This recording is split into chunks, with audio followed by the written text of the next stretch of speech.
Old Rajendra Nagar में जो घटना हुई बेसमेंट में लाइब्रेरी को लेके और राव आईएएस इंस्टीट्यूट जो था वहाँ पर बच्चों का 3 बच्चों के डूब के मरने का ये एक बहुत दर्दनाक घटना है। दिल्ली जैसे जो देश की राजधानी है, जहाँ पर केंद्र सरकार है, राज्य की सरकार है, एमसीडी है और इतना बड़ा पुलिस इंतज़ाम है, बेसमेंट के अंदर पढ़ाई कर रहे 3 बच्चों का डूबना बड़ा दर्दनाक है और बड़ा शर्मनाक भी है। ये घटना आगे ऐसी घटनाएं रोकी जाएंगी या फिर ऐसा होता रहेगा, सारी बातें इस वीडियो में विस्तार से करेंगे। आप वीडियो को अंत तक देखें। नमस्कार, मैं नंदन सिंह बिष्ट, आप देख रहे हैं इमेम दस्तावेज। अगर आप इस वीडियो को यूट्यूब चैनल पर देख रहे हैं और चैनल पर नए हैं तो चैनल को सब्सक्राइब करें, बेल का आइकन भी दबाएं। अगर आप इसको फेसबुक पेज पर देख रहे हैं तो पेज को लाइक करें। अगर आप इसको इंस्टाग्राम पर देख रहे हैं तो हमें फॉलो करें और वीडियो को शेयर करते रहें। अकेली लाइब्रेरी बेसमेंट में नहीं है, ऐसी 95% ऐसे बच्चे वहाँ पर दावा कर रहे हैं। 95% जो लाइब्रेरीज हैं वो सब बेसमेंट में। एमसीडी ने कहा है कि ये आपदा है। सर मैं मानूंगा ये पूरी तरह से लापरवाही है। सर मैं 2 साल से यहाँ रह रहा हूँ, आधा घंटा बारिश होने पर सर घुटनों तक पानी आ जाता है और ये सर 2 सालों से लगातार हो रहा है। सर आपदा वो होती है जो कभी कभार होती है, एक बार होती है। सर हम 2 साल से देख रहे हैं ये लगातार हो रहा है। दूसरी बात सर, मैंने अपने मकान मालिक से बात किया, उन्होंने बताया कि वो 10 से 12 दिन से जाकर काउंसलर से यहाँ बोल रहे थे लगातार कि नालों की सफाई कराई जाए, लेकिन वो नालों की कोई सफाई नहीं करा रहे हैं सर। तो यहाँ पे ये जो हमारे काउंसलर्स हैं ये उनका भी फेल्योर है। तीसरी बात सर, मैं ये देख रहा हूँ कि हमने पढ़ा है कमिटेड ब्यूरोक्रेसी, यहाँ पे मैं वो हाल देख रहा हूँ कि पहले इन्होंने लाइट काटा, उसके बाद सर सारी लाशें निकाल दी, उसके बाद यहाँ पे बच्चों को हटाने के लिए वहाँ पे पूरी पुलिस जुट गई और लाठी डंडे लेकर खड़ी है। 300 से ज्यादा लोग आज प्रशासन के खड़े थे सर, 100 से ज्यादा पुलिस वाले खड़े थे, एनडीआरएफ की टीम खड़ी थी, बाकी लोग भी खड़े थे। मैं ये पूछना चाहता हूँ सर कि अगर 10 दिन पहले मानसून जब आने वाला था, ये 300 लोग तब क्यों ना तत्परता दिखाकर खड़े हुए? 6 दिन पहले सर पटेल नगर में हमारा एक दोस्त था, मेंस की तैयारी कर रहा था सर, उसका करंट लगने से डेथ हो गया। आज 3 जो डेथ हुई है सर, अभी इनके साथ पेरेंट्स को पता सर, पहली डिमांड है कि जितने भी कल्प्रिट लोग हैं उनके खिलाफ एक्शन लिया जाए। उससे पहले सर इमीडिएट डिमांड है कि जितने डेथ काउंट है और सर जितने इंजरीज है वो हमको साफ बताया जाए। मैं खुद बता रहा हूँ, मैं डिजास्टर के लोगों के साथ यहाँ पे खड़ा था, उन्होंने मुझे बताया, पता नहीं सच बताया झूठ बताया मुझे नहीं पता, उन्होंने यहाँ पे बताया कि अराउंड 8 to 10 कैजुअलिटीज की बात उन्होंने मुझे बताई जो डिजास्टर के लोग थे। सही बताइए गलत बताइए मुझे नहीं पता है सर, बट उन्होंने मुझे ये बताया। तीसरी बात सर, हमें वीपी गुप्ता चाहिए और यहाँ पे मैं बता रहा हूँ 95% जो लाइब्रेरीज है सर वो सारी की सारी बेसमेंट में ही बनी है। आज तो एक जगह हो गया ये घटना सर, कल हर जगह पे हो सकता है, तो हमें सर वो सारे लोग चाहिए, वो ये सिस्टम बंद होना चाहिए।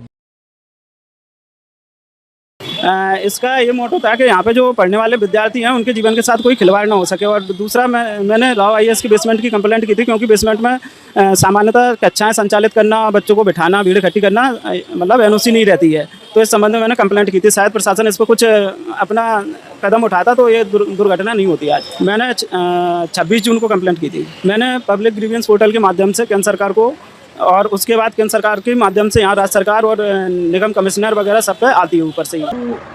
बच्चों में रोष होना, उनके गार्जियनों के अंदर डर भर जाना एक स्वाभाविक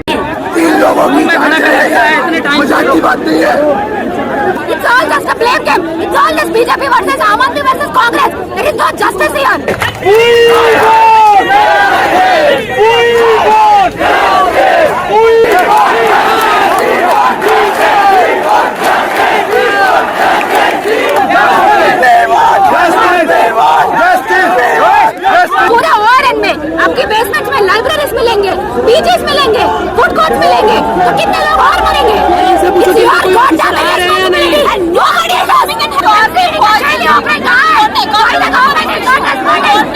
ट्वीट करने से क्या होगा?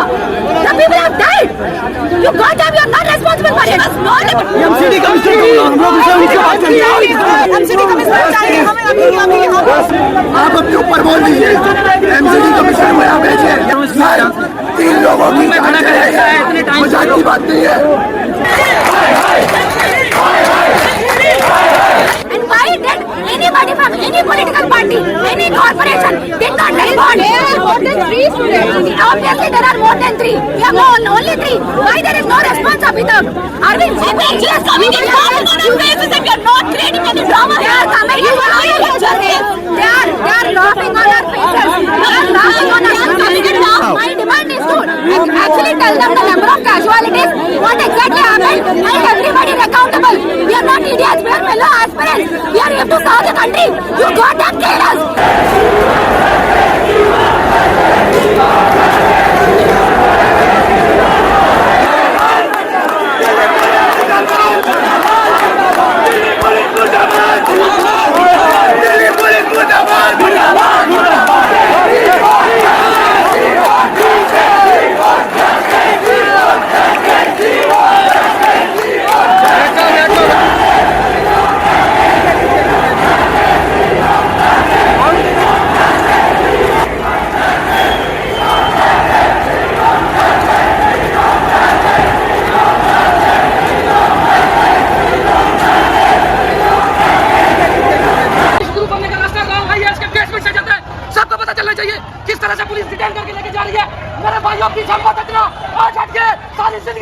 रहोगे? कब तक खड़े रहोगे?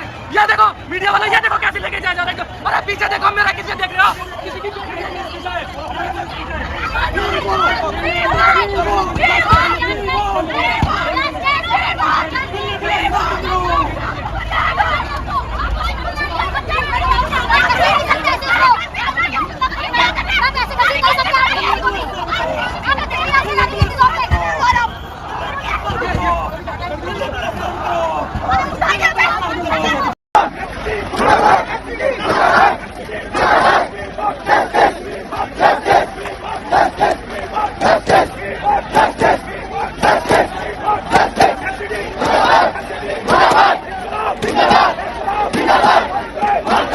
This will continue, sir. This will keep on continuing. I can guarantee you. कल बेसिकली आग लगने से कोई मरा था, आज बेसिकली बाढ़ से मर गया है, 2 दिन पहले बेसिकली करंट लगने की वजह से मरा था। वेट, चौथे वाला कैसे?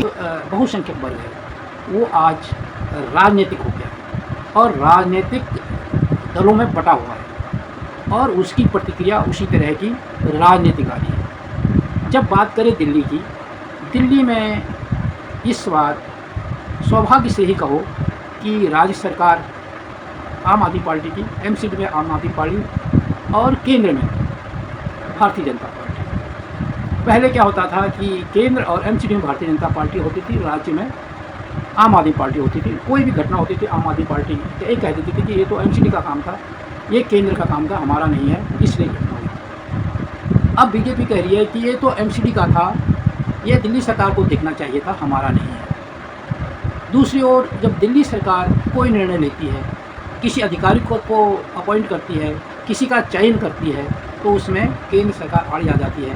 अगर सुप्रीम कोर्ट उसमें कोई बात करता है तो कानून लेकर आकर उस चीज़ को भी निरस्त कर दिया जाता है। इस तरीके की राजनीति में जो दिल्ली फंसी हुई है कि जो अधिकारी हैं दिल्ली सरकार के, उनका चयन तो केंद्र सरकार करेगी, वो काम तो केंद्र सरकार के सारे पे करेंगे, राज्यपाल के पास सारे अधिकार होंगे, राज्यपाल जो चाहेंगे कर्मचारियों और उस पर बिना राज्य सरकार को पूछे कर देंगे। यार ये कि घटना हुई तो वहाँ बच्चों की शिकायत है कि ये पहली घटना नहीं है, ये कई सालों से ये होता जा रहा है। तो इस साल जरूर एमसीडी में आम आदमी पार्टी है, परंतु इससे पहले 10 साल तो बीजेपी थी कि जब से ये घटना हो रही थी, इस तरीके की चीज़ों को बढ़ावा दिया गया, इस चीज़ पर ध्यान नहीं दिया गया, तो उस चीज़ पर भी ध्यान देना बहुत ज़रूरी है। इस चीज़ के लिए दोषी भारतीय जनता पार्टी और आम आदमी पार्टी दोनों बराबर हैं। अगर ये पिछले कई सालों से भी चल रहा था, तो जब एमसीडी में आम आदमी पार्टी आई तो उसको एक्शन लेना चाहिए था तुरंत आते ही, क्योंकि परिवर्तन किस लिए किया जाता है? परिवर्तन इसीलिए किया जाता है कि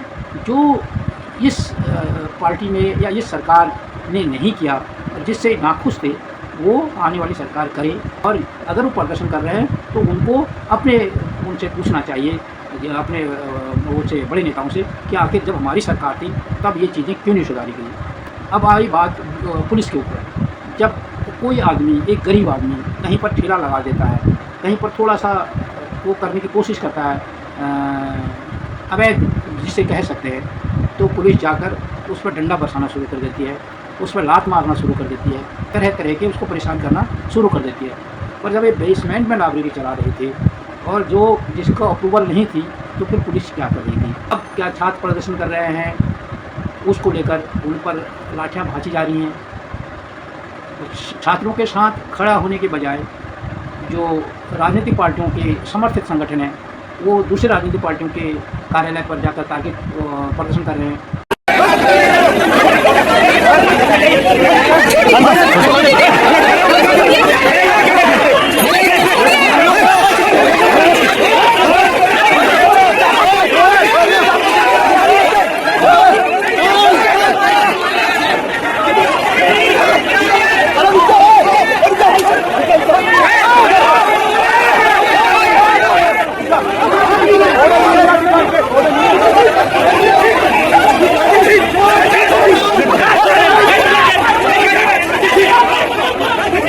ताकि मीडिया में ये आए कि ये दोषी है।